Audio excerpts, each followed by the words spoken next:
Hello दोस्तों, अपनी पाठशाला में आपका फिर से स्वागत है। हमने क्लास 12th अकाउंट के अंदर पार्ट 1 में चैप्टर नंबर 1 साझेदारी विषय प्रवेश शुरू करा था। तो पिछले वीडियो में हमने उसके अंदर कुछ थियरी और एक प्रश्नों को करा था, जहां हमने आरएन पर ब्याज कैसे निकालते वो सीखा था। आज हम उसी के आगे कुछ और प्रश्न करेंगे। स्वाध्याय में क्वेश्चन नंबर 3 के अंदर हमने पहला क्वेश्चन कर लिया था। दूसरा और तीसरा क्वेश्चन हम बाद में करेंगे क्योंकि इंपॉर्टेंट सवाल है। पहले हम नॉर्मल सवाल कर लेते हैं जो आपको इजी लगेंगे। चौथा सवाल करते हैं, राजकुमार, कौशिक और शर्मा का लाभ हानि वितरण का अनुपात 15:10:9 है। अब ये लाभ हानि का अनुपात क्या होता है? जब भी पेड़ी में कुछ भी लाभ होता है तो इस अनुपात में ही इनको बांटा जाता है, इसलिए क्या कहलाता है? ये लाभ हानि का अनुपात। जो भी लाभ या हानि होता है साझेदारों का, वो अपने अनुपात में ही बांटते हैं। तो यहाँ लिखा हुआ है लाभ हानि वितरण का अनुपात क्या है? 15:10:9। यदि वर्ष के अंत में पेड़ी का कुल लाभ 68,000 हो तो प्रत्येक साझेदार को मिलने वाला लाभ ज्ञात कीजिए। हमें क्या निकालना है? प्रत्येक साझेदार को कितना लाभ मिल रहा है पेड़ी के अंदर, वो हमें निकालना है। तो क्वेश्चन नंबर 4, सबसे पहले आपको लिखने का साझेदार। साझेदार यहाँ पर है राजकुमार, कौशिक और शर्मा। इस हिसाब से हमने लिखा। उनका लाभ हानि का अनुपात दिया था 15:10:9। अब इनके बट्टे में कुछ संख्या रखी जाती है। अगर हमें इन्हें लाभ बांटना है तो बट्टे में कुछ संख्या रखी जाती है। तो बट्टे में क्या आता है? जो इनका टोटल होता है वही इनके बट्टे में रखा जाता है। ठीक है, तो 15 और 10 25, 25 और 9 34। इसका मतलब राजकुमार का हुआ 15 बट्टे में 34, कौशिक का हुआ 10 बट्टे में 34 और शर्मा का हुआ 9 बट्टे में 34। तो इस प्रकार हमने अनुपात को बांटा। आपको समझ में आया होगा।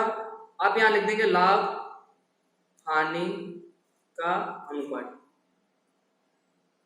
सवाल में बहुत प्रकार के अनुपात आते हैं। अगर लाभ की बात करेगी ये, तो उन्हें लाभ हानि का अनुपात में हम बांटेंगे। अब यहाँ पर क्या दिया गया हमें सवाल में? पेड़ी का लाभ। पेड़ी का लाभ, सॉरी 2 बार लिख दिया मैंने। पेड़ी का लाभ 68,000 हमें दिया गया है और इस लाभ को हमें इन तीनों साझेदारों में बांटना है अच्छी तरह। तो हम यहाँ लिखेंगे लाभ का वितरण। 3 नंबर के सवाल ऐसे आते हैं बोर्ड में, तो आपको अच्छी तरह लिखना है। तो लाभ का वितरण किस में करेंगे? राजकुमार, कौशिक और शर्मा में। सबसे पहले पेड़ी का जो लाभ है उसी लाभ को हमें इन सभी साझेदारों में बांटना है। तो सबसे पहले मैं निकालता हूँ राजकुमार का। तो 68,000 लाभ है पेड़ी का, गुणा उसके अनुपात से हम गुणा कर देंगे। तो उसका अनुपात कितना है? 15/34। इस प्रकार तो इसका लाभ हम निकालेंगे। तो कैसे करोगे आप? 68,000 गुणे ऊपर 15 है, 15 से गुणा करेंगे और भागे कितना करेंगे? 34। तो इसका लाभ आएगा हमारे पास 30,000। इस प्रकार हम किसका निकालेंगे? कौशिक का। तो 68,000 गुणे कितना है उसका भाग? 10 और बट्टे में 34।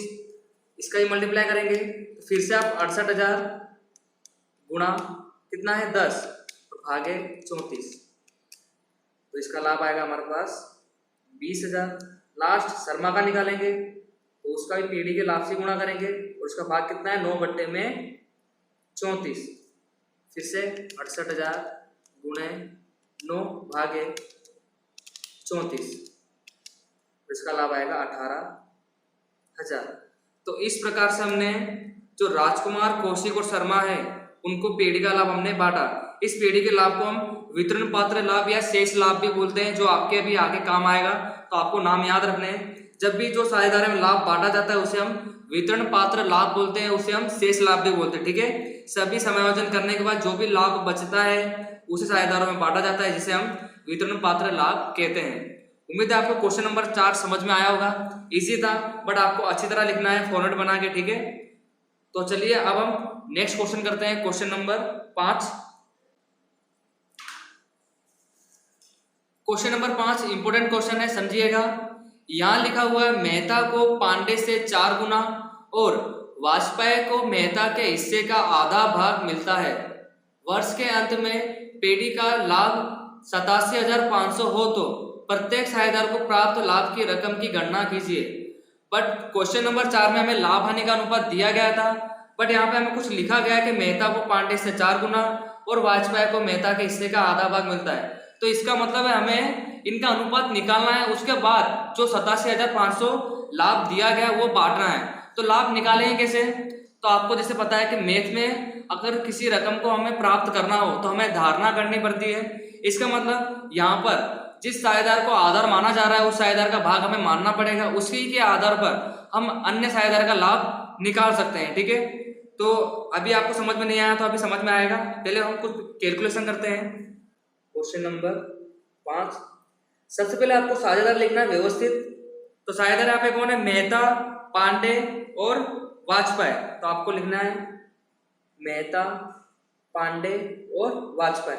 तो लाभ हानि का अनुपात हमें इनका निकालना है। तो लाभ हानि का अनुपात, तो यहाँ पर सवाल को आपको ध्यान से समझना है। यहाँ लिखा है कि मेहता को पांडे का, क्या लिखा है? मेहता को किसका मिल रहा है? पांडे का 4 गुना भाग, जबकि वाजपेयी को मेहता के हिस्से का आधा भाग मिलता है। ठीक है, समझना है आपको। तो यहाँ पर जो मैंने लाइन खींची है, आपको इस प्रकार से लाइन नहीं खींचनी जब आप सवाल करोगे। मुझे आपको समझाना है इसलिए मैंने यहाँ पर लाइन खींची है जिससे आपको समझ में आया। सवाल में लिखा हुआ है कि मेहता को पांडे का 4 गुना भाग, इसका मतलब मेहता को किसके भाग के अनुसार मिलेगा? पांडे के अनुसार।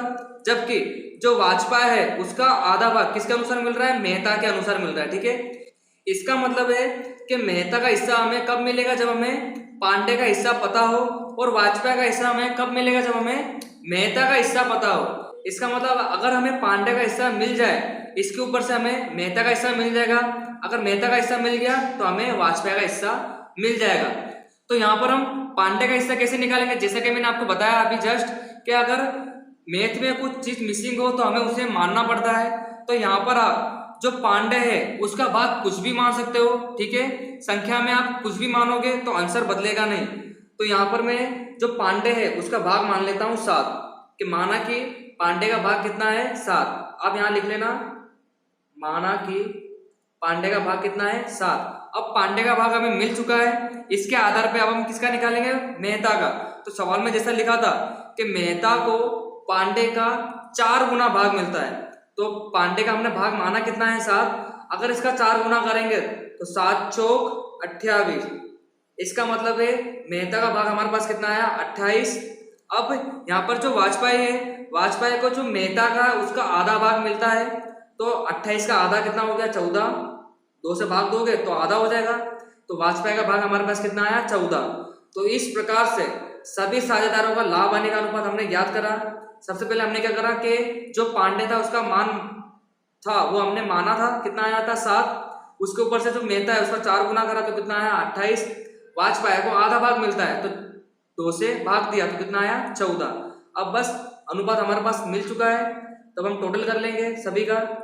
तो इन सभी का जब आप टोटल करोगे तो बट्टे में आएगा 49। सभी के बट्टे में आप 49 रख दोगे। तो आपको ये लाभ हानि का अनुपात निकालना समझ में आया होगा। अब हम क्या करेंगे? जो भी पेढ़ी का लाभ दिया गया है, पेढ़ी का लाभ कितना दिया है? 87,500। इस 87,500 को हम इन तीनों साझेदारों में बांट देंगे। तो यहाँ लिखेंगे लाभ का वितरण, लाभ का वितरण मेहता, पांडे और वाजपेयी। तो पेढ़ी का लाभ कितना है? 87,500। और जो मेहता है उसका भाग कितना आया? 28 बट्टे में 49। गुणा करेंगे इसका तो 87,500 गुणा 28 बट्टे में 49, तो यहाँ पर आएगा 50,000। नेक्स्ट कौन है यहाँ पे? पांडे। पांडे का 87,500 गुणा उसका भाग कितना है? 7 बट्टे में 49। इसका भी करेंगे 87,500 गुणा 7 बट्टे में 49, 12,500। तो लास्ट वाजपेयी कितना है? 87,500 और उसका भाग कितना है हमारे पास? 14 बट्टे में 49। इसका भी निकाल देंगे तो 87,500 गुणा 14 बट्टे में 49, यहाँ पर आएगा 25,000। और जब आप इन सभी लाभ का टोटल करोगे तो पेढ़ी का कुल लाभ हमारे पास 87,500 ही आएगा। तो आपको ये लाभ का वितरण समझ में आया होगा। एक और चीज आपको यहाँ पे बता देता हूँ। यहाँ पे मैंने लिखा था कि माना कि पांडे का हिस्सा 7 है, तो आप 7 की जगह पे कुछ और भी मान सकते थे, जैसे कि 1, 2, 3, 4, 5। कुछ भी आप मानोगे तो यहाँ पर लाभ का वितरण बदलेगा नहीं। अगर आपको ट्राई करना तो आप ट्राई कर सकते हो, 7 की जगह पर आप कुछ और मानना, फिर सवाल करना, तो यहाँ पर लाभ बदलेगा नहीं। तो माना कि पांडे का हिस्सा मैंने यहाँ पे 4 मान लिया और मेहता को पांडे का 4 गुना मिल रहा है, तो 4 से गुणा करेंगे, 4 चौक 16, तो मेहता का भाग कितना आएगा यहाँ पर 16, और वाजपेयी को मेहता का आधा भाग मिल रहा है तो 16 का आधा 8, तो अनुपात क्या बना 16, 4 और 8। इस प्रकार से अनुपात हो जाएगा। और जब आप इस लाभ को बांटोगे तो इसी प्रकार से 50,000, 12,500 और 25,000 ही आएगा। ठीक है, आप ट्राई कर सकते हो। तो उदाहरण भी इसका एक दिया गया है, चलिए हम उसको भी समझ लेते हैं, जिससे आपका ये वाला जो टॉपिक है वो पक्का हो जाए। तो पेज नंबर 17 पर जो उदाहरण नंबर 5 दिया गया है वो इसी प्रकार से है जो भी हमने क्वेश्चन नंबर 5 करा। यहाँ लिखा हुआ है रिया, दिलीप और कीर्तन एक साझेदारी पेड़ी के साझेदार है। तो यहाँ लिखा हुआ है कीर्तन को दिलीप के हिस्सा का 5वां भाग, यहाँ लिखा है 5वां भाग, तथा रिया को कीर्तन के हिस्से का दुगना भाग मिलता है। यहाँ 2 गुना लिखा है, दुगना भाग मिलता है। यदि वर्ष के अंत में पेड़ी का लाभ 1,92,000 हो तो प्रत्येक साझेदार को प्राप्त लाभ की गणना कीजिए। तो बस क्वेश्चन नंबर 5 की तरह ही है। सबसे पहले आपको साझेदार लिखना है यहाँ पर। तो एग्जाम्पल 5 है, साझेदार रिया, दिलीप और कीर्तन, इस प्रकार से। और लाभ हानि का अनुपात हमें ज्ञात करना है, उसी के बाद हम लाभ का वितरण आसानी से कर सकते हैं। वापस हम लाइन पढ़ेंगे। लिखा हुआ है कीर्तन को दिलीप के हिस्से का, कीर्तन को दिलीप के हिस्से का 5वां भाग, जबकि जो रिया है उसको कीर्तन का, रिया को कीर्तन के हिस्से का 2 गुना भाग मिलता है। इसका मतलब आप समझ सकते हो, जब हमारे पास दिलीप का भाग आएगा उसी के ऊपर से हम कीर्तन को देंगे, कीर्तन का मिल जाएगा उसी के ऊपर से हम रिया को दे सकते हैं। इसका मतलब आपको दिलीप का भाग मानना पड़ेगा। बट आप यहाँ पर थोड़ा ध्यान दीजिएगा, यहाँ लिखा है कि कीर्तन को दिलीप के हिस्से का 5वां भाग, आपको संख्या इसी प्रकार से माननी है कि अगर हम उस संख्या को 5 से भाग दें, यह लिखा है ना कि 5वां भाग, इसका मतलब हमको 5 से उस संख्या को भाग देना है। तो आपको दिलीप का भाग इस प्रकार से मानना है कि अगर भाग करे तो पॉइंट में संख्या ना आए। ठीक है, तो यहाँ पर मैं इसका भाग मानता हूँ 20। क्या मानता हूँ 20। ठीक है, कि माना कि दिलीप का भाग कितना माना हमने 20। अब इसके ऊपर से हम कीर्तन को देंगे। यहाँ लिखा हुआ है कि कीर्तन को दिलीप का हिस्से का 5वां भाग, इसका मतलब है जो भी यहाँ पर दिलीप का भाग दिया गया है 20 हमने माना है, उसको हम 5 से भाग देंगे। तो जब आप 20/5 करोगे तो यहाँ पर जो कीर्तन है उसका भाग आएगा यहाँ पर 4, क्योंकि 4 पंजे 20 होता है। तो कीर्तन का भाग हमारे पास कितना आया 4। ठीक है, दिलीप का भाग हमने 20 माना। और आगे क्या लिखा हुआ है कि रिया को कीर्तन के हिस्से का दुगना भाग, 2 गुना भाग मिल रहा है। इसका मतलब कीर्तन का भाग हमारे पास कितना आया 4, इसका 2 गुना भाग, इसका मतलब 2 से गुणा करेंगे। तो 4 का गुणा 2 से करेंगे तो कितना आएगा यहाँ पर 8। तो इस प्रकार से रिया, दिलीप और कीर्तन का भाग हमें क्या मिला 8:20:4। टोटल कर लेंगे 20 और 8 28, 28 और 4 बट्टे में आएगा 32। तो चलिए मैं आपको करके ही बता देता हूं। अब हम लाभ का वितरण कर देंगे। लाभ का वितरण यहाँ पर रिया, दिलीप और कीर्तन, पीढ़ी का लाभ हमें दिया गया है 1,92,000। तो 1,92,000 सबसे पहले हम निकालेंगे रिया का, उसके भाग से गुणा करेंगे 8/32। सोल्व करेंगे तो 1,92,000 गुणा 8/32, तो यहाँ पर आएगा 48,000। ठीक है, किताब में भी आप देखोगे तो आंसर सेम टू सेम ही रहेगा। दूसरा जो दिलीप है 1,92,000 गुणे उसका भाग हमने माना था 20/32, तो 1,92,000 गुणा 20/32, 1,20,000। और लास्ट कीर्तन 1,92,000 गुणे में 4/32, 1,92,000 गुणे 4/32, लास्ट 24,000। तो उम्मीद है आपको ये एग्जाम्पल नंबर 5 में समझ में आएगा, क्योंकि जो सवाल में मेन था वो अनुपात ही करना है। अगर आपको अनुपात निकालना आ जाता है तो आप क्वेश्चन तो आप आसानी से कर ही सकते हो, क्योंकि लाभ का वितरण तो कितना आसान है, खाली गुणा करना है। तो लाभ का वितरण हम आसानी से कर सकते हैं। ठीक है, उम्मीद है आपको ये एग्जाम्पल नंबर 5 और क्वेश्चन नंबर 5 समझ में आया होगा अच्छी तरह। आपको प्रैक्टिस करनी है, प्रैक्टिस के साथ ही आपको ये सवाल अच्छे से आएंगे और उम्मीद है आप अच्छे से प्रैक्टिस करते होगे। तो आज की वीडियो में अब हम इतना ही रखेंगे, मिलेंगे नेक्स्ट वीडियो में नेक्स्ट क्वेश्चन के साथ। Thank you.